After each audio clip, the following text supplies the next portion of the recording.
I'm back. I'm pinch hitting for Amy Pressman from Medallia. So I'll have a little bit of fun kind of synthesizing a lot of SaaStr learnings and my learnings and from investing and working with like 25 pretty good SaaS companies on how to get some just practical ideas on how to get from 1 to 10 faster. But before we do, if you guys don't know anything about Medallia and you missed Amy, go watch something with her on YouTube. She's done SaaStr Annual a couple times. She's done, it's a great story. She literally willed Medallia and six-figure customers basically bootstrapped into existence in the early days. And then, they just IPO'd maybe a month ago. I think they're worth $5 billion. But very interestingly and very inspiringly, I think when they hit about 20 million, Sequoia, which was one of their investors, wrote this. When Sequoia invested, I think they were only growing 30% a year at like 20 million in revenue. So they hit a wall. And they always had happy customers, which we'll chat about. They had net revenue retention, but they just lost the ability to acquire new customers efficiently as they transition to the next level. And if a Medallia can hit 30% growth at 20 million or wherever they were and be worth a $5 billion company today, you can do the same thing. And it was a long journey. I think they're like 19 years old, which is another lesson. I mean, this B2B stuff takes a long time, folks. So I'm going to do my best to share these lessons, but the Medallia one is super inspirational. And I know Amy couldn't be here this time, but take her up on YouTube because I think she's a truly awesome and inspirational entrepreneur. But with that, let's go back a little bit of time. Someone made this much snazzier than I'm used to, so I may screw up some of the transitions. But a meta learning that I've learned from investing in some unicorns, from building a SaaS company, a business that went from nothing to 9 figures.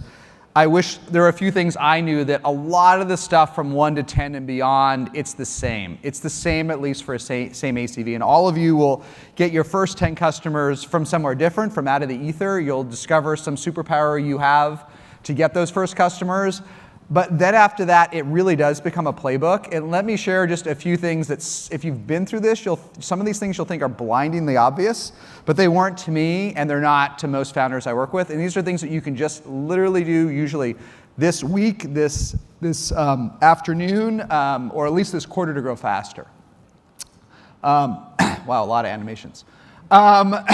So here's the one that like everybody gets a little bit wrong, which is, which VP, I finally got to $1 million or even $2 million in revenue, which VP should I hire first?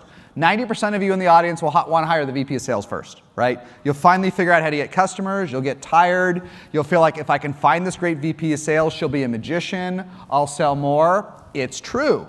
Absolutely. If at $1 million in revenue, you're ready, $1 million, 2 at the latest, you are absolutely ready for a VP of sales once you even have 2 reps at quota. As soon as you have 2, a great VP can take you from 3 to 300. That's her job. She can do it. But what people don't get is that, sorry, I'm not that good with the transitions.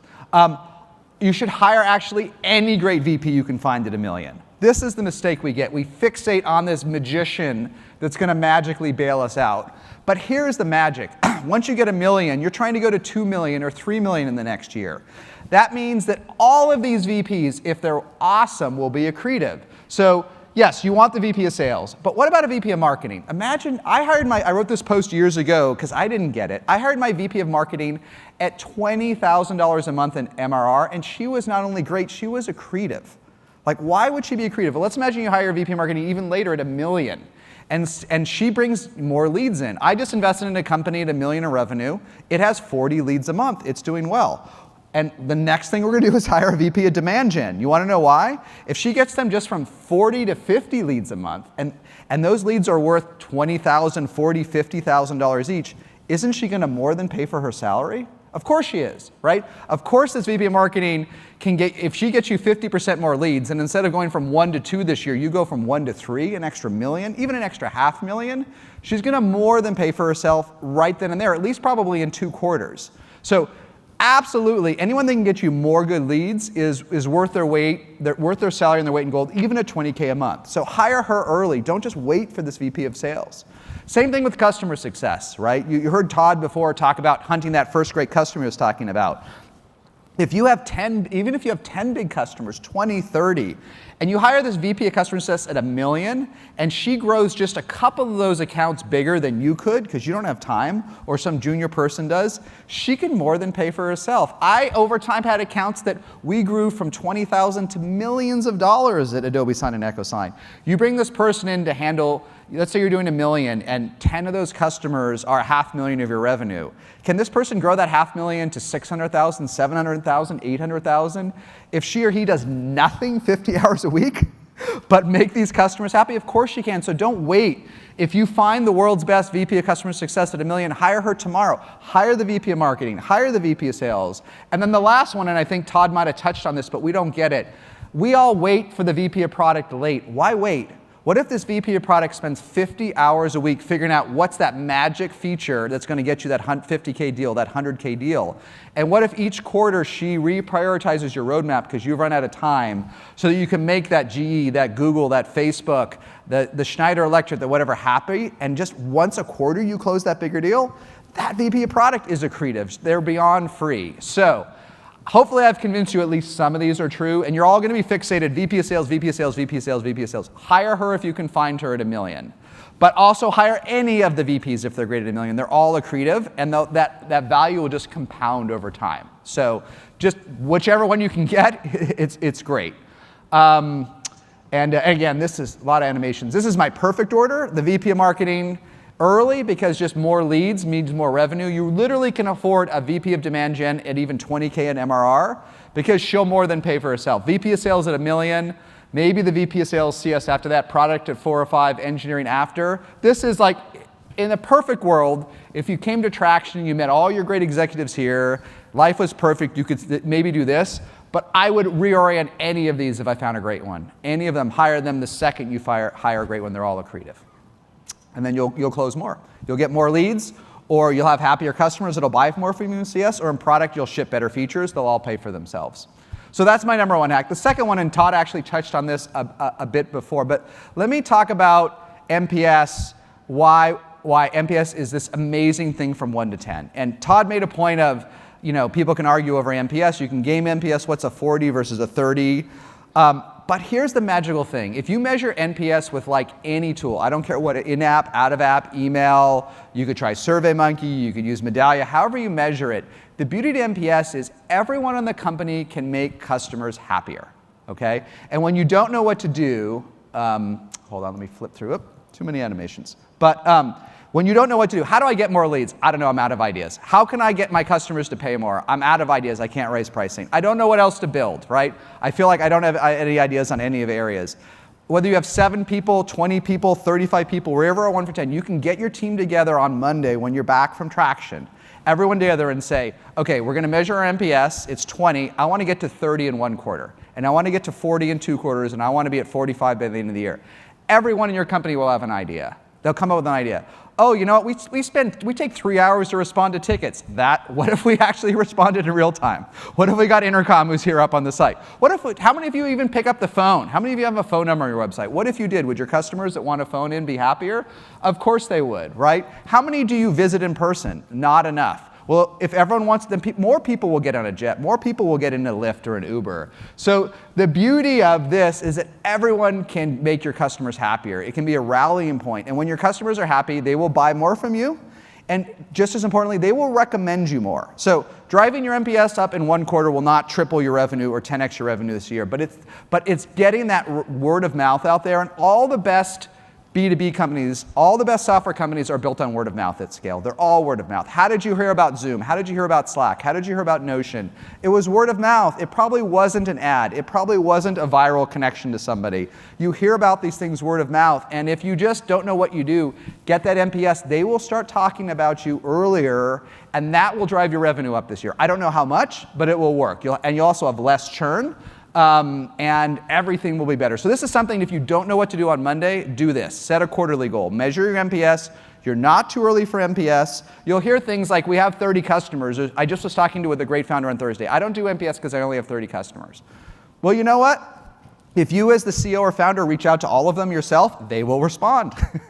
You will get 22 responses out of 30, not 2. So you can get this done. And then measure it on this week. Set a goal to drive it up 20%, talk with your team, and just magic will happen this year. I guarantee it. This next one is a lot of people are going to argue about with this in 2019, especially any sales reps.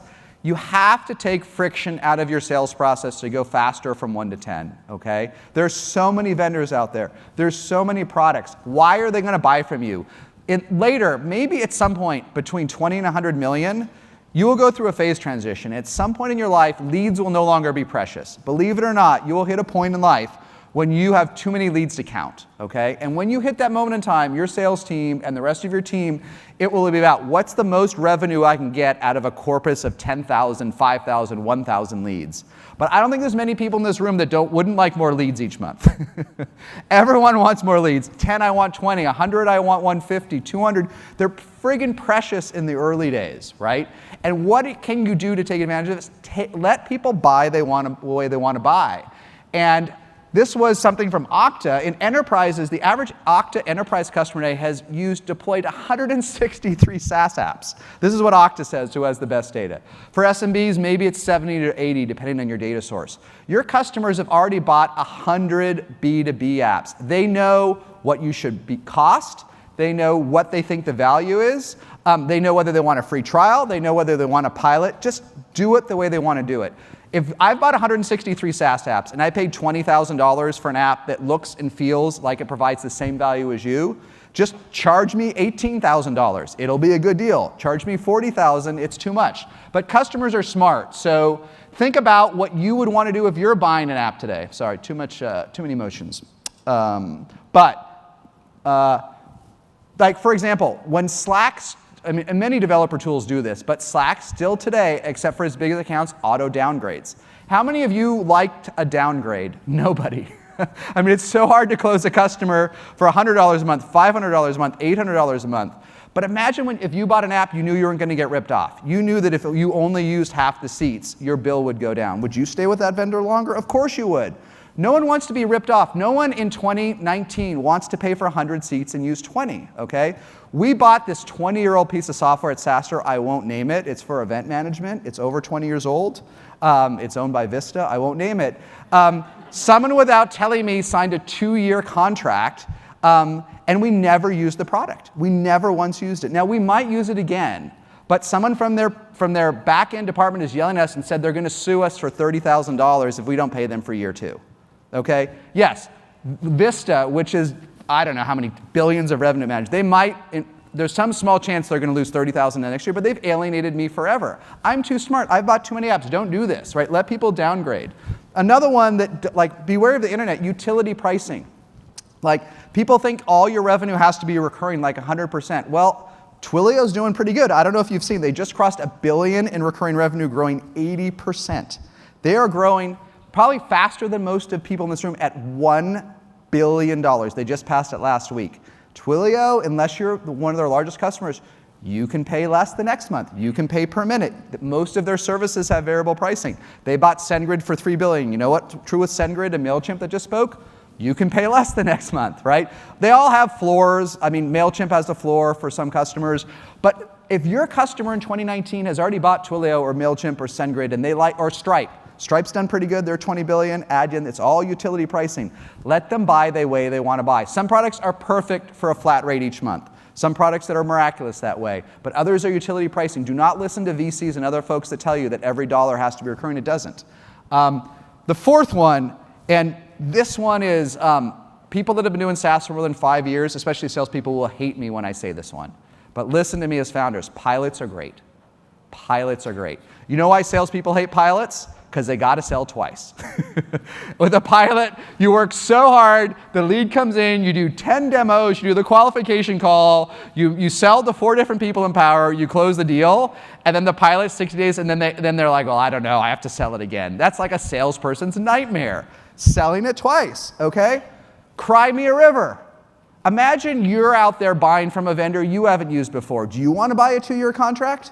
Absolutely not. Of course you should be able to try the product. If you don't have a free or a freemium version or that doesn't work for your product, and someone says, I want to try you for 60 days before I decide, as a founder, you have to stand behind your product. And what I can tell you is everyone in sales hates this. Everyone disagrees with this advice. I'm right. okay? And what I can tell you, I'm right, because you know I'm right, because you need to sell the product in 2019 the way your customers want to buy. And what I can tell you from the companies I work with most closely, folks that do this where the product is high NPS, it is loved, it does work, they get 80 to 90% conversion from their pilots, okay? You want to pay your sales rep a spiff or whatever, but it's going to work itself out if your product and your onboarding is great. There's a couple companies I work with that have like 20% conversion, okay? If you see that, you have a problem. You're mis-selling, you have an onboarding problem, your product's too hard to deploy, you're misrepresenting your product in the market, and that's good to know too, right? Or maybe your marketing department's too good. You're getting into deals you shouldn't be in, and your sales team is so slick that you're acquiring leads and closing customers you shouldn't. A customer that's going to leave you in 2 months or 1 year, it doesn't matter. The downside, the good news about recurring revenue is if you do it right, it lasts a decade, right? The flip side is they're going to churn, let them go.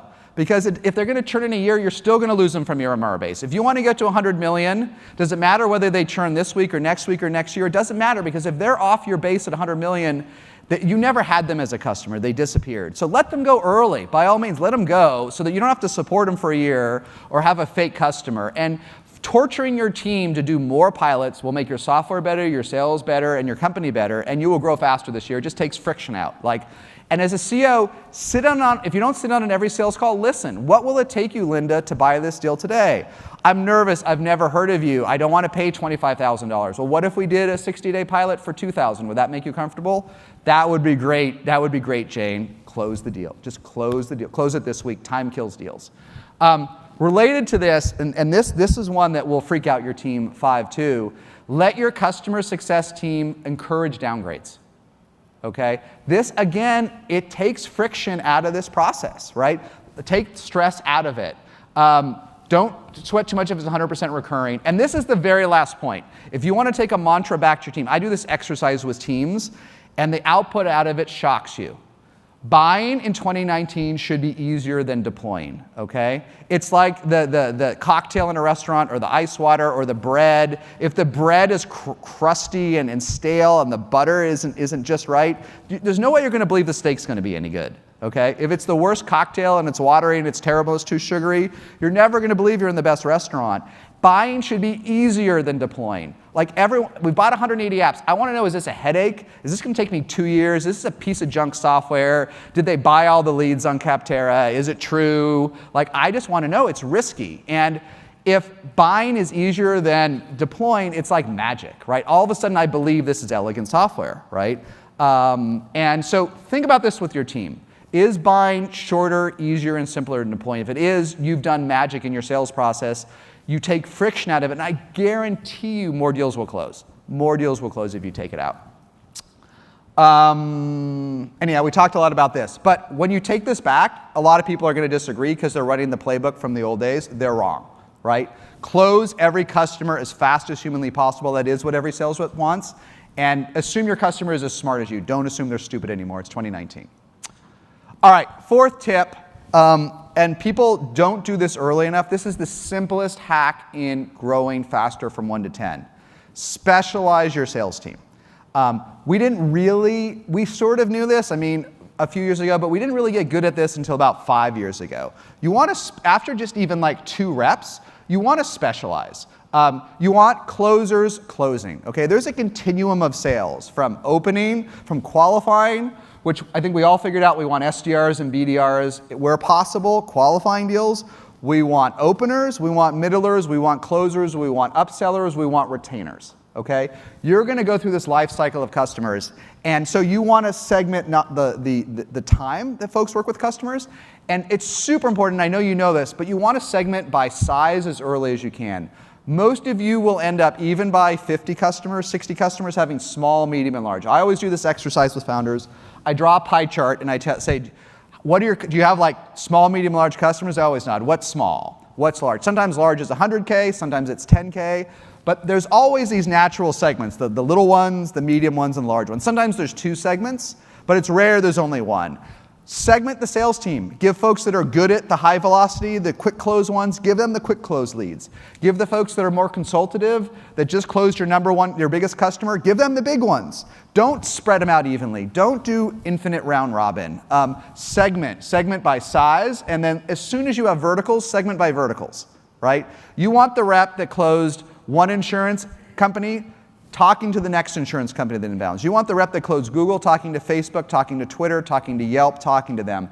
They want to hear the stories. They want to hear how Google deployed you. Facebook wants to hear that. It will close faster. So segment by vertical, segment by time frame, and segment by small, medium, and large. And if you think about this, this is like 3 types of segmentation, okay? So you're going to need at least 9 reps to make a 3x3 probably work. But probably even by rep number 3 or 4, you can do some of this. At least you can do size or something. Don't have 4 reps all doing the same thing. It's a waste. You're not making people good at what they're good at. And you're not getting the most revenue per lead that you can out of it. So people wait a little bit too long here.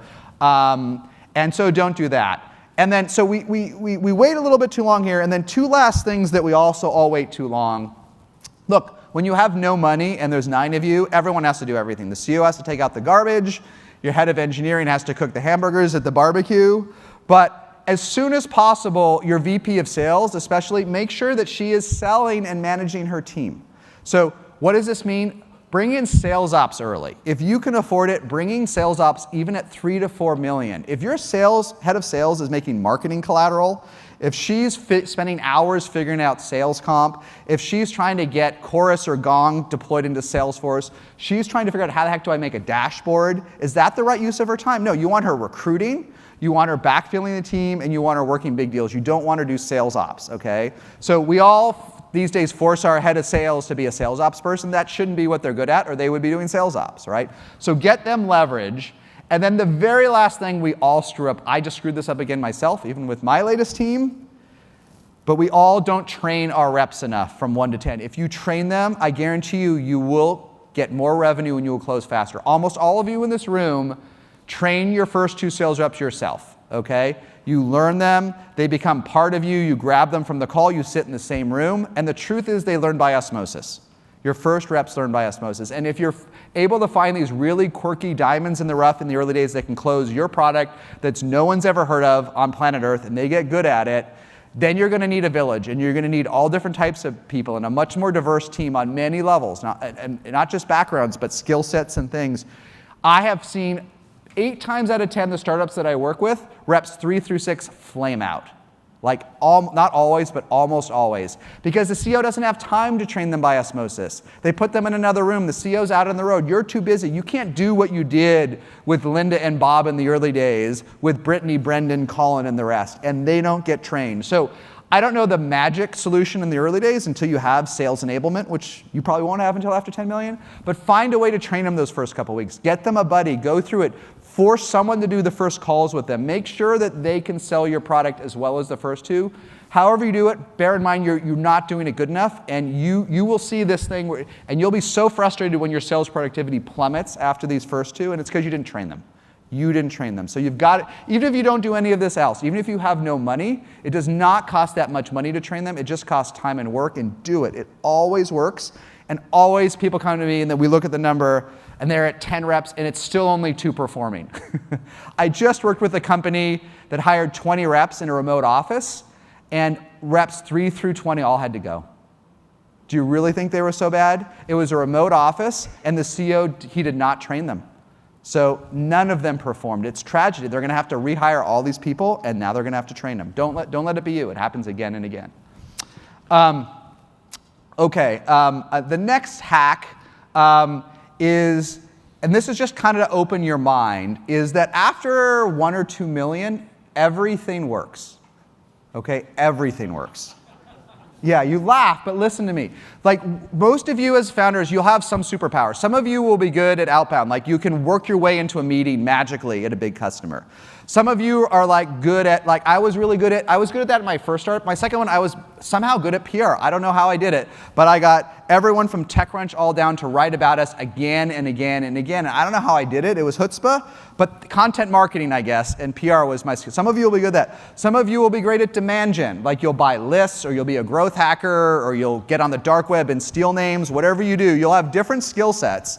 And so what I find with founders is they tend to get, I hear so many stories about how they get from 1 to 2 million, and it's very different, right? But after that, everything works. So if you're only good at inbound, figure out how to do outbound. Hire someone, get on the phone, do something.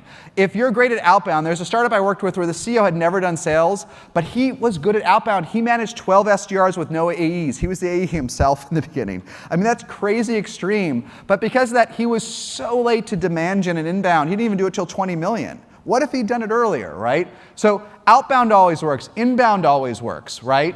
But remember, and then after a couple million, marketing, everything in marketing works. So like events work, okay? At least if you're good at them. Show up to Traction or whatever it is. Find the 2 events in your industry that matter. Usually in every industry there's 100 events, but only 2 matter. Like the 2 where all your buyers are at, go to them, okay? If your product's $5 a month, maybe the booth isn't worth it, okay? But if your product's $10,000, even $5,000 a year, is it worth it to go and bring back a customer to? Of course it is. Some of you are not field marketing magicians. I can tell you running SaaStr Annual, we have 20,000 people come. Some people literally perform 20x better than their competitors. I mean, we'll talk to SaaStr Annual. We just talked to someone in our Paris event. One competitor closed 700,000 in revenue from our event since June. Another closed 0. Okay, one's better at field marketing than the other. But both of them will make money. Go to the 2 places that matter. So events work, but you know what else works? If you do it right. Content marketing and social work. 1 tweet today is not going to get you a lead, okay? But if you hire someone and spend a year producing the best content in your industry, it will work. Even if it didn't work, even if when you started your company you did 3 blog posts and no one read it, it will work later as you scale. Once you have 100 customers, the next 100 are going to be seeking out more information about you. They're going to be looking in other areas. It will work. You make fun of webinars. You know who does webinars now? Twilio, okay? The coolest kid in the world for developers, they have a weekly webinar, okay? If it works for Twilio and it works for all the cool kids, it's going to work for you. When you have no leads, webinars don't work. But webinars, and this is just an example of this, you know what webinars are great for? Folks that are sort of interested but don't want to talk to a sales rep yet, okay? I want to be sold to. I want to see the demo. I want to learn about the case studies. I'll invest 30 minutes or 40 minutes. I want to hear the other questions that people on the webinar are going to ask. If your product's $20,000 a year and 1 prospect comes to a webinar each week, it's worth it. That's 50 a year. These are qualified people. No one's wasting their time. Okay, if they come to your webinar, they at least have some interest. So I say after $1 million, if even 1 person a week comes to a webinar, do it. So do 52 webinars a year at the same time, Wednesday at 10 a.m., how my product works, how it enables my customers, and if no one comes, you cancel it. It works, right? Even things that you know are kind of dumb like white papers, okay? If you've ever done marketing, everyone wants to write a white paper and it's like, but you know what? It sort of works. Like someone eventually, you're going to find some Fortune 500 company is going to inbound and they're going to be like, I read your white paper on your website. I'd like to talk about this, okay? Just because white papers don't work as well as other things, it doesn't mean they don't work. And so what's the takeaway? The real takeaway is you can't do everything. Of course, as a founder, you have to pick your battles. But here's the real learning. When you hire marketers, whether it's your head of marketing, a mid-level marketer, a hacker, whatever it is, they will typically be good at certain things, marketers. They all are. And they'll want to do the things they're good at. Let them do it, okay? To the extent you can, let them do what they're good at because it all works after $1 million. And just because you don't really believe in blog posts or you think events are stupid or you think webinars were dumb, if she's really good at it, if she's passionate and says, I'm willing to commit an hour of my week for 52 weeks to do a webinar because I know it will work, let her do it because it will work. Is it the #1 most impactful thing she could do with her time? Maybe not, but it will work after $1 million revenue. So let your marketers, let anyone working on this do what they know it works because the whole playbook works. We do it again and again and again. And if she just adds a webinar every week for the next 52 weeks, or your sales team wants to kick off Outbound even though you're not sure, or you want to do an event a month this year, over the course of this year, you will grow faster. It always works. So do as much of the playbook as your team lets you. Okay. One last one. We won't get through all 10, but this one is torture to founders. You have to do this. You have to do this. You think you're doing this, you're not doing this. All that matters from 1 to 10, certainly 2 to 10, is the team you build. Nothing else matters. If you have 100 customers, it's going to be the team you build that get you from 100 to 1,000. And what you're going to do because you're tired, because you don't have enough money, because you're overloaded, because you're also the CEO and the VP of product and the VP of sales, is you're not going to spend enough time recruiting. You're going to jump on all these bombs yourself. It's better to miss a quarter and hire the help. Okay, it's always better. It's okay that you came up a little short this quarter if you finally got your VP of sales, your VP of marketing, your VP of product. And how can you force yourself to do this? You need a quota. Okay, you have to measure it. And the best way to measure it is twofold. Force yourself to spend 20, it's the recruiting stupid. Force yourself to spend 20% of your time recruiting.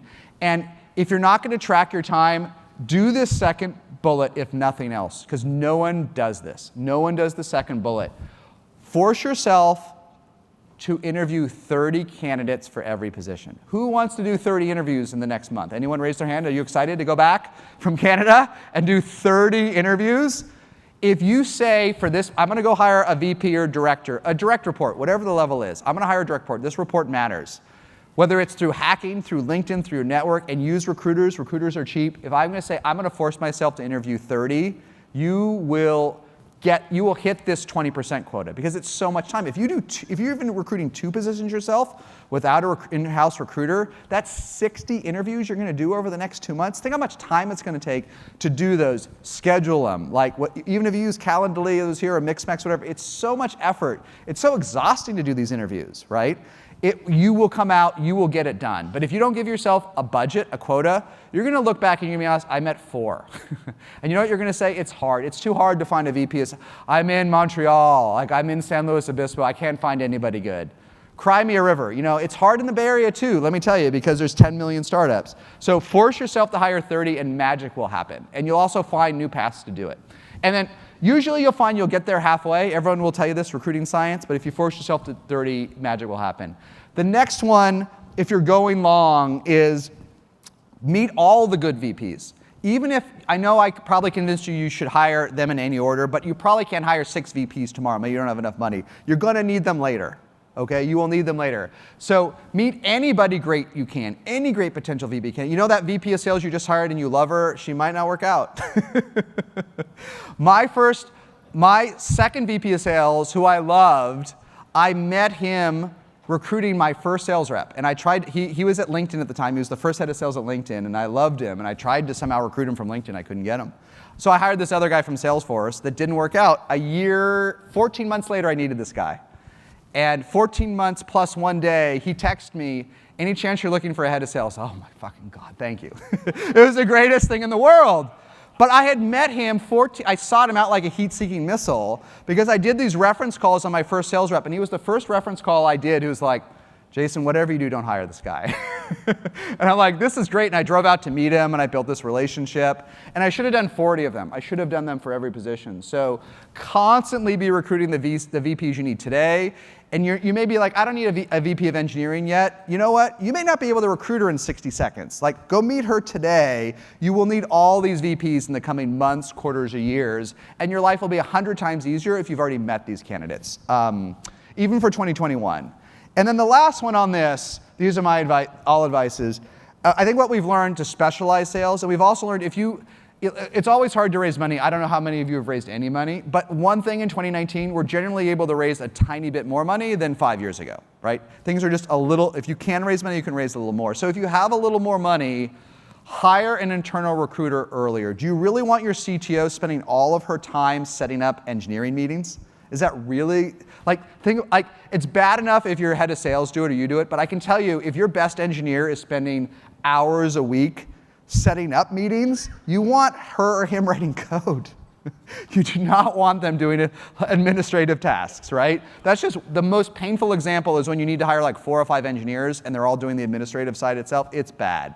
So that becomes super accretive. I said 1.5 hires a month, but it might even be like half a hire a month if you have money. Like, do it, right? As soon as you're hiring even 1 a month, you're going to find it's ROI positive to have someone doing this rather than to have your most important executives being distracted with the administrative side of recruiting. Okay, next one. And this one it will make less sense to folks that are bootstrapped, but even if you're bootstrapped, this will become true later. This is a hack from going from 1 to 10, is to have less stress, okay? And this is a trick I learned. If for each $2 of ARR, you have $1 on your balance sheet, you can invest. So what does this mean? If you're at $3 million in revenue and you have $1.5 million in the bank, whether it's from equity, friends and family, debt, or whatever, you can start hiring everybody, it turns out. If you're at 10 million and you have 5 million in the bank, if you're at 4 million, you have 2 million, you'll start to see that math that's accretive, that like, yeah, you know, I can pay $180,000 for my dream VP of marketer because I have $1.5 million in the bank. And if she makes me 200,000 in the next 6 months, does it really matter? I can fund it through cash. But if you don't have basically $1 in the bank for every $2 in ARR, everything will seem expensive. You'll hold back on hiring. You'll hold back on the people side. At the worst possible time, what you want to do from 1 to 10 is hire every single accretive human being on planet Earth, right? You don't have enough money from 1 to 10 to hire 50 unproductive reps, but if a rep can take 20 of your leads and she can turn it into 3 times her salary, you want to hire her tomorrow from 1 to 10, right? Any money you have in the bank is to create is to invest in accretive resources, but you need at least a little bit of money, right? So if you're fortunate enough to be able to raise money from whatever source, think about this number. If you don't have 50 cents for every $1 of ARR, you will underinvest, I guarantee it. So find a way. And that may mean if you're able to raise more money, raise a little bit more, right? But you will make this investment. You will hire that extra AE. You will hire, what will happen if you have half your ARR on your balance sheet? What will happen is, let's say you get in Google and Google says, well, I need this integration that you don't have today. But what if you hired an engineer and in 3 months she could ship that product, that feature? Is it worth it for Google for 100K or 20K or for logo? Of course it is, right? But if even if you're at 3 million in ARR, if you only have 100K in the bank, you're not going to hire that engineer, are you? You're going to say, you know what, the team's got to decide. But if you have $1.5 million, you will hire that engineer, you will close Google, and you will ship this product. So it'll go through all of this stuff. All these investments that take 3 to 6 months to pay off, you want to make after $1 million in revenue. But if you have nothing in the bank, you won't make the 3 to 6 month. At 2 to 3 or 4 million ARR, you can't make the 2-year investments. Like, you can only do those when you're huge, but you have to find the capital to make investments that pay off in 3 to 6 months. So $1 in the bank for every $2 in ARR is the magic here. So yeah, if you're bootstrapped, you may be like, how's that going to happen? Well, MailChimp was just here. They did 600 million last year. They're bootstrapped, okay? Eventually, this math will work out for you, even if it doesn't work out for you today. Okay, in brief, this is another one that we all screw up to save money. It's a huge mistake. Do Bizdev and partnerships earlier, okay? What tends to happen in most SaaS companies is, you know who does partnerships in Bizdev? The CEO, right? Somehow the CEO builds a great relationship with MailChimp or Zendesk or someone at Salesforce or someone at AWS or someone at Datadog or someone, many of you will be a great partner to some bigger company, okay? And that will be great as CEO, and you will build this relationship, and that company will be delighted to meet with CEO, right? You may be CEO of a 5-person company, but customers and partners always love to meet with the CEO, okay? Leverage those 3 letters. I'm the CEO, okay? People will take that meeting. So CEOs are great to build BD relationships. They are abysmal at maintaining them, okay? You met Bob, who runs this division at Zendesk. What about the 38 people that report to Bob? That actually make the partnership decisions. How many of them will you meet as a CEO? None, okay? And all that great goodwill you had with Zendesk will just evaporate just when it gets good, because none of the rest of her team will have ever heard of you, right? And if you've built this magical relationship with Zendesk and your competitor hasn't, lean the heck in. Like, lean in on that relationship. And you know what? That may only get you 2 leads this quarter, but that competitive advantage and differentiator will last a decade, right? So as soon as you have, I broke this up into tiers, enterprise customers and partners. But on partners, if you have a partner channel that's working, a Shopify, a Salesforce, or a Zendesk, as soon as you have any traction, somehow find the money to hire someone to manage it full time, to learn it left and right, to bring them cookies, to be at every event, to map out the org chart, to always be there, because this is how you win when you go long. It will work this year. And if you don't, your competitors will win. And the flip side is to go from 1 to 10 faster. It's a similar point. As soon as you have big customers, like if you're a startup, you have to shower them with love. So if you want to get this word of mouth going, if you want to build these references account, as soon as you even have 2 big customers, have someone just do nothing but manage them full time. That's how you'll grow faster, not in a week, but take those big customers that you worked as CEO so hard to close and make sure someone sweats nothing but from dusk until dawn, making them happy. Again, you can't own this yourself. So just in brief, one last thing that we were a little late to figure out how to specialize sales. Something that a lot of us just really figured out in the last couple years is that customer marketing is the most important part of marketing. So what is customer marketing? Well, think about it for a minute. Customer marketing is marketing after you close a deal. Like I don't know how many of you even have a marketer on your team, but go back and ask how much of her time she spends not getting leads, not working the funnel. How much of the time does she spend after closed one in Salesforce?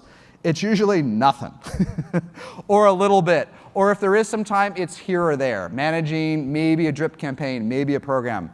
Remember what it took us a while to figure out? In SaaS, our best customers last a decade or longer.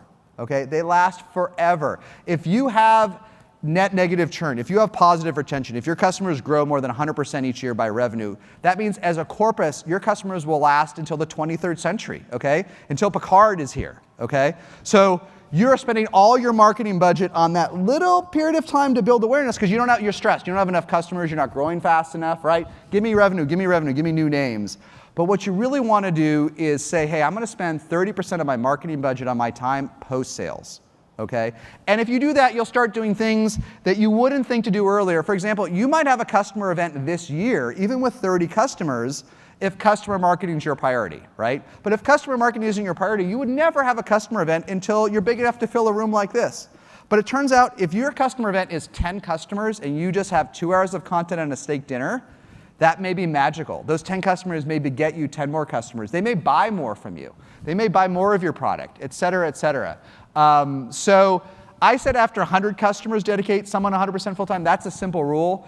But bear in mind, probably almost everyone in the room gets an F on customer marketing. And if you think about going long, this is an easy course correction to make. How much of my time do I spend on customer marketing? Not enough. 20, 30, a full-time person at 100 customers, that's what you want. And your marketer's core goal is probably going to be something on the funnel. It could be leads, it could be an opportunity commit, it could be MQLs, whatever it is. We all have different metrics on the funnel. We'll run out of time to talk about them today. Your marketer in customer marketing, her numbers should be probably like CS numbers, net revenue retention. Okay, I want you to do enough customer marketing so that this year, great last year we had 120% net revenue retention. Your job this year is 130. So I want you to spend a year building a series of programs, events, communications, webinars, not just for leads, but webinars for existing customers. If you even do webinars, which most of you don't do, how many of them are for leads versus existing customers, okay? They're probably all for leads. So if her goal is to drive up net revenue retention, these magical marketing programs will come out of the woodwork to retain and grow your customers. And so remember, it's a 10-year journey, and we all get this wrong. We all get this wrong even today, even at the biggest customers. But the very best marketers I work with today that are doing this the 3rd or 4th time in SaaS, we talk about customer marketing, customer marketing, customer marketing again and again and again, because this is how you go long, is doing customer marketing. And this was just me. This was a slide I did. I started what is Adobe Sign EchoSign in 2005. And then Adobe wrote this press release, this was a couple years ago, all these great Salesforce companies they have, Groupon, NetApp, TiVo, Ceridian, like I closed all these myself. Like I closed these like a decade ago. Like if you close a $100,000 customer this year, and that customer grows to 500,000 over a decade, and you keep them for a decade, how many millions of revenue is that from that customer? 100,000, 100,000, 200,000, 400,000, 500,000. Some of these customers that I closed a decade ago probably have generated 10 or more million dollars over a decade now for Adobe. Not for me, but for Adobe. So this is where you don't invest enough marketing dollars in this magic. And this is how you build $100 million. This is probably how Amy Pressman pushed through that 20% growth year at 20 million and built a $5 billion company. So very last point, which, Nick Mehta, who was here early for Gainsight, I don't know if you heard him. We were talking years ago about how we all got this wrong, all of us old timers. We didn't realize how powerful brands were in SaaS, okay? And what we didn't realize even 5, 8 years ago, certainly not in the earlier days of SaaS, is that as soon as you get past the early adopter phase, no one has time. Okay, no one has time. Early adopters, like that's probably most of your customers in this room, bless their soul. Okay, God, what a mitzvah these people are, okay?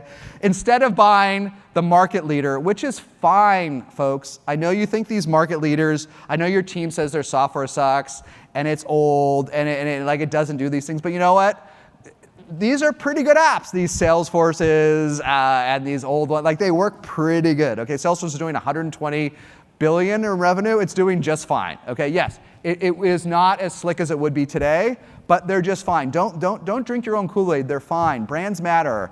And there is this small group of early adopters that either because an existing market leader just doesn't work for them because they're doing something different, so they will literally seek out a new vendor, or that's the most common way you'll get customers, or once in a while, someone wants to take a risk. They want to see what's out there. They're bored of the 20-year-old vendor. That's how you're going to get them, and then you're gonna. That's like 5% of the market. And don't forget, after that, everyone's going to buy based on brand. Everyone, and it's going to happen to you. You will have a brand far earlier than you realize. And I wrote years ago this piece. This is too much text, but I wrote this piece years ago on SaaStr that by 2 to 3 million you will have a mini brand. Okay. And it is true. I didn't feel that I had a mini brand at 2 to 3 million ARR. I talked with founders. I just worked with a startup that just crossed 3 million ARR, and we had this board meeting a couple weeks ago. He's like, I have 5% market share on Shopify Plus. Like 3 million doesn't feel like it's such a huge startup, but he's like, I have 5% of the customers in this segment of Shopify. Like he has a friggin' mini brand, right? And if he doesn't screw that up, if he keeps shipping features, he's now getting pulled in as a default vendor at 3 million in ARR. People are now realizing, hey, if I want this particular vendor, these are the vendor of choice. It doesn't feel like it around the office, okay? I mean, it's kind of an okay office. It's sort of a junky office in the Mission in San Francisco. But he has a mini brand, and we don't invest enough here. So as soon as you have an inkling that you are even number 1 and 2 in the smallest niche in your industry, I'm number 1 and 2 in my app, but only for gymnasiums, or only for Shopify, or only for Pipedrive, or only in Intercom that's here, right? I'm number 1, but only in the Intercom ecosystem. That's magic, right? Like, lean in on these brands, because that word of mouth thing will just take off once you have a brand. And whatever you can do, protect it religiously. Like, have a customer conference, do billboards. You think billboards are stupid? Why do you think Zoom had them everywhere on planet Earth? Okay, has anyone not seen a Zoom billboard in an airport or anything, right? It's great that actually Eric read SaaStr and learned about billboards, did them himself, and then brought his marketing team. But he realized he had this brand. And Zoom was magical, even at a few million in revenue. He wanted to spend every dollar he had reinforcing that brand, right? That thing. And so look, Bill, if you get a billboard tomorrow, it probably ain't going to get you too many raw leads. It might. But I will tell you, it will reinforce your brand. I heard about Zoom. I heard about MailChimp. Like, you think everyone's heard about these apps? They haven't. It's early. And you see the billboard, and your friend at another company uses them. It works. So whatever you can do, we can't all afford 100 billboards, but you can go to the top events, do the customer marketing, do whatever you can, because if you look at this chart on the right, I did this post a year ago. A lot of these top SaaS companies we know are getting into their 3rd decade, right? Look at the top. Salesforce is turning 20. I mean, that means it's on its 3rd decade, and it's still growing almost 30% a year. ServiceNow, 15. MailChimp, we just talked about. We think MailChimp came out of nowhere. It's 18 years old, right? And so as soon as you have these brands, just lean in and go forever. And so, there's nothing more frustrating as a founder when you have 10 customers, you meet a marketer, and he talks about brand. You got the wrong person, okay? I need leads. I got 10 customers, okay? But as soon as you're at 3 or 4 million, it's good to start talking about brand in those marketing meetings. What can I do to protect my brand? What can I do to invest in uptime? Is your app going down? Okay, maybe in the early days when you go down, nobody knows. When you have 1,000 happy customers, your app goes down for 2 hours, your brand is destroyed if that happens 3 times, okay? It's destroyed the 3rd time. It's bad enough for Slack when Slack goes down and it lights up the internet, but Slack is not a mission-critical application. I love Slack. Probably 1/3 of your room is somehow mission-critical. Like, people rely on it constantly. If that goes down 3 times, you've lost them forever. So that's a brand investment that you might not be thinking about your brand. But brands last for decades. We all thought this stuff was ephemeral. A lot of us, especially that came out of like B2C or Web 1.0, we all thought these things would just like go away, like a poof of air, like, you know, whatever. MySpace was killed by Yahoo, and Google seemed to kill Yahoo, and like they keep killing each other, and there's all these ephemeral things. But in the cloud and the web today, everything lasts. Who killed Google? Like maybe Yahoo killed MySpace and Google killed Yahoo, but who killed Google? Nobody.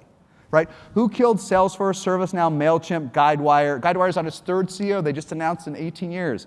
Workday. Who killed any of these SaaS companies going on? Nobody. Okay? Nobody. So if you're ephemeral, of course you don't want to do these brand investments, but if you're settling for 30 years, you want to be the default choice, and you will be a default choice for somebody at 4 to 5 million in revenue. So whatever you can do, think about brand earlier than you ever thought you would be. I think that's all I got. So thanks, everybody, and let me know how else I can help.